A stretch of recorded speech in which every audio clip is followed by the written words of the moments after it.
Hello, very beautiful community. Let's talk the 28-point calamity plan. This is the first time on the chat channel that I've written something long form for us, which we're going to go through together. We're going to concentrate our thoughts in a way that we usually don't do on the chat channel. If you're watching from the main channel, you're very, very welcome. Let's get rocking and rolling. For Ukraine, the 28-point plan is spectacularly unjust. Where is Russia held accountable? How can appeasing aggression produce security? And why constrain the size of the Ukrainian army but not the Russian one? But here is the problem. As the wonderful philosopher Avishai Margalit likes to say, peace and justice are not like fish and chips. They are more like tea and coffee. Most of the time, they don't go together. Politically, Ukraine's ability to object to this plan depends not on ethics, but on military capacity, political efficacy and cohesion at home, and above all, the commitment of Ukraine's allies. The next section is called Paradoxes of a Disordered World. The world as it is often very different from the world as it might be. But today, our political environment feels peculiarly disordered and paradoxical. Let's list a few things. The world's major power is now the greatest source of global uncertainty. US foreign policy blows in the wind, shaped by Trump's fleeting dispositional states and a dramatic decline in state capacity. Global politics has become an arena of frenemies. We've talked about this before several times. States that are allies and adversaries at the same time, depending on which dimension of their relationship you look at. Trump treats Russia as an enemy state, but also as a partner and as an ideological ally. And this is a shocker, but also not a shocker. It's not surprising. The leader of NATO, the United States, has just drafted a 28-point plan written as if the United States were not in NATO at all. We'll come to that later. Trump wants the war over, but he doesn't understand what the war is about.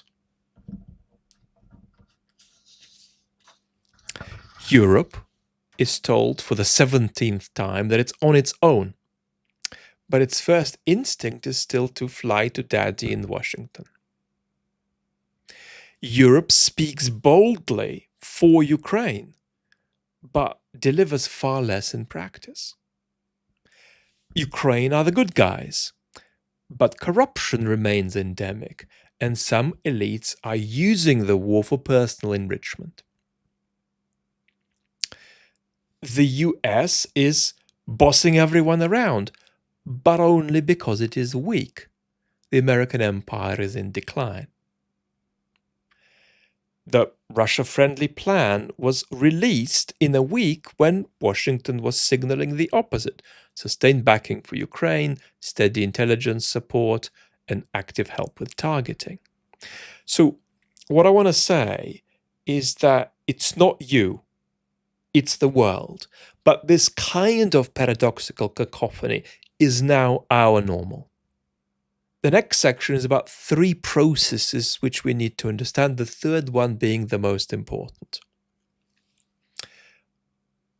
Number one, we're witnessing the collapse of the post-1989 global order, and there is a whole video about that on the main channel.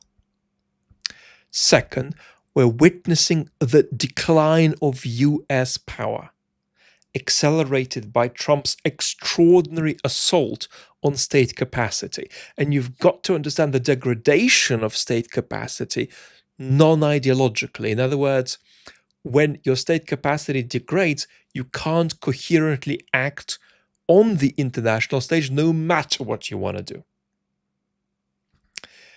The third process is the most important one I want to emphasize for us today, beautiful community. And that's Russian imperial decline. And there is something we're not getting about it. Much of our talk about it is infantile. Oh, Russia will break up next Tuesday afternoon. But what we need on top of that, I'm going to ban you from that, is a serious epistemic reorientation about timing in history. What we're witnessing is an historical process measured in decades, not years. So this is the time frame on which we must understand Russia's imperial decline. And today we're in 2025, 3 or 4 years on from the full-scale invasion in 2022, and we are at best at the end of the beginning of this process. Don't expect to have clarity about where this lands even 3, even 5 years from now. And this is neither a pessimistic nor an optimistic insight. It's an insight about uncertainty, right? And uncertainty means uncertainty. Uncertainty doesn't mean that we're dealing with the very long run, but in the very long run, a happy ending will come. No, we don't know what will come, right? So by 2050, you could have a situation where Russia is wrecked, but Ukraine isn't, or Ukraine is wrecked, but Russia isn't, or both are wrecked. Or even pulling a little bit at historical plausibility, it could even be the case that by 2050, Belarus is more democratic than Belgium, if there is democratic collapse in some Western countries, as it is reasonable for us to anticipate. Nobody knows where we will land. Now, some thoughts about the plan. The security guarantee element of the plan. Point 5 of the plan states Ukraine will receive reliable security guarantees. Okay, let's see about this. A separate document elaborates, quote, the United States affirms that a significant, deliberate, and sustained armed attack by the Russian Federation across the agreed armistice line into Ukrainian territory shall be regarded as an attack threatening the peace and security of the transatlantic community. In such an event, the President of the United States shall, in exercise of constitutional authority and after immediate consultations with Ukraine, NATO, and European partners, determine the measures necessary to restore security. Now let's analyze this. Number 1, this contains no qualifications for action. Number 2, any decision maker can avoid action under the vague criteria of significant, deliberate, sustained attack.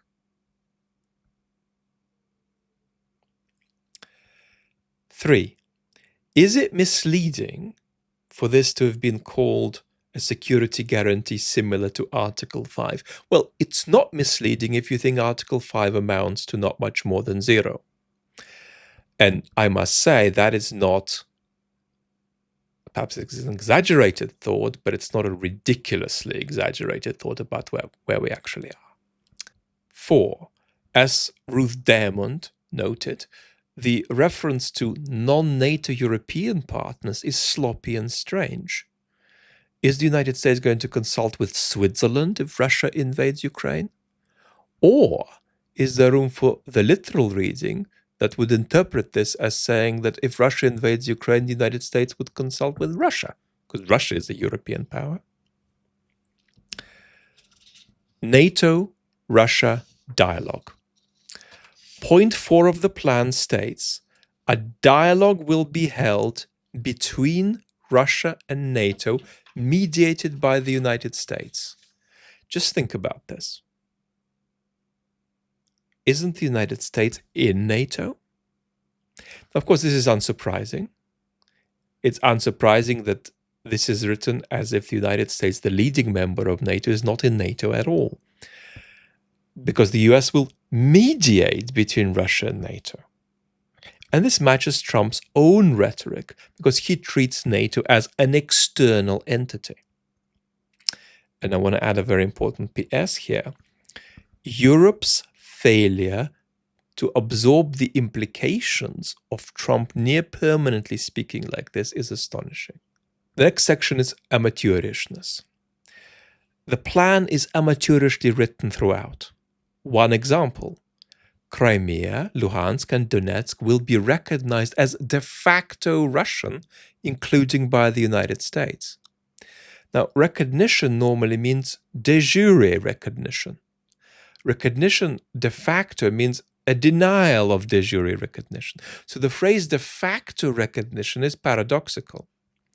And later, there are references to a buffer zone internationally recognized as territory belonging to the Russian Federation. And this implies de jure recognition.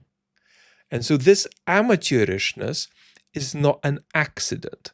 And I'm sorry to be a broken record about this, because it reflects the degradation of US state capacity under Trump. So what's happening is not that, oh, Witkoff is clownish and unable to do his job. What's happening is a natural process that we see with imperial decline. The next section is hyper-neoliberalism. Now, neoliberalism, as I use the term, refers to putting a magical primacy on the market. And hyper-neoliberalism is when neoliberalism is deformed to a point that it converts into a kind of normalization of a politics of might is right.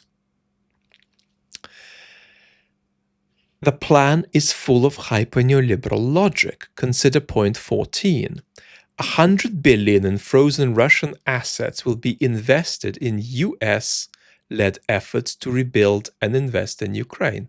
The US will receive 50% of the profits from this venture. This amounts to, I'm Trump and we are America, and A attacked B, so why don't both A and B pay us? Here is the Russian equivalent. Give us territory we don't control, or we'll demand even more territory we don't control. The next section is about Ukrainian interests. There are concessions to Ukraine's interests in the plan. Point 6 suggests that the Ukrainian army be capped at 600,000 personnel. Now, this is less than its current size, but it's more than double its pre-war size. And let's recall that at Istanbul in 2022, the Russians were pushing for a Ukrainian army of 85,000. So this may leave Russia without a credible path to overrun Ukraine again. The next section is Russianisms. Luke Harding has argued in The Guardian that some phrases in the plan appear translated from Russian. He cites, "It is expected that Russia will not invade neighboring countries and NATO will not expand further." Luke claims that it is expected, ожидается in Russian, or ожидается with an English twang, fits Russian usage better. I'm not persuaded. The line is awkward in both languages. In Russian, ожидается naturally accompanies an action, not an omission to act. So you can say, it is expected that my pig will eat the bananas, but you can't say, it is expected that my pig will not eat the bananas. Luke also notes possible Russianisms in enshrine, which is закрепить, or закрепить with an English twang. And I think Luke is right here. And I found two usages of enshrine that do read to me like words originally derived from Russian. Let's now turn to Ukrainian, US, European, and Kremlin perspectives. First, Ukraine. Number one, Zelensky's administration regards the 28-point plan as crossing some of its red lines, the most important of which is actually political, and it's simply the feeling that millions of Ukrainians will have that anything like this deal represents a capitulation. Number two, the corruption scandal may grow. Until now, Western leaders and major Western journalistic institutions have carefully separated Mr. Zelensky from corrupt elites around him. But as investigations roll on, Mr. Zelensky may be more directly implicated. And if that happens, this would weaken him, and it would weaken Ukraine, which has no strong alternative leadership. Number three, Ukraine's future now depends on convincing Europe to step up its support. It's as simple as that. Number four, Mr. Zelensky's response. We face one of the most dangerous moments in our history, a choice between losing dignity and freedom or losing US support. We choose dignity. My answer is my oath in office, and I went through this in 2022, and I'm staying with the same stance today. So Mr. Zelensky is signaling that the plan is unacceptable and fusing himself with Ukraine's sovereignty and Ukraine's dignity, a maneuver that is now less persuasive to many Ukrainians than it was in 2022. Next, Europe.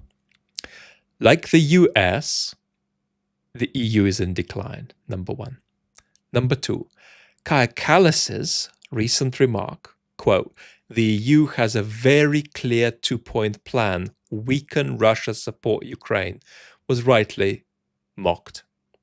Because this remark is so at odds with Europe's actions that it carries the reverberation of a hopeless technocracy that is speaking to itself as the world burns. Number three, and here I'm going to lose it and rant. Europe must accept that US leadership is not coming back. Not in 2028, not in 2032, not in 2040. Waiting for Washington is self-destructive for Europe and damaging for Ukraine. I want to say this clearly one more time. Stop running to Washington for rescue. US leadership is not coming back. Let's now turn to the US. Number one, Witkoff may believe that Russia is actually making a huge concession by giving up the idea of controlling all of Ukraine. But here's the problem.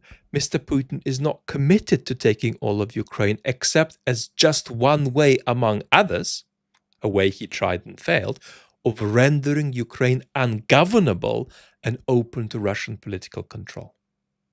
Number two, there is, of course, real uncertainty over US policy. Will the US keep selling weapons to Europe? And would Trump consider obstructing those sales to weaken Ukraine?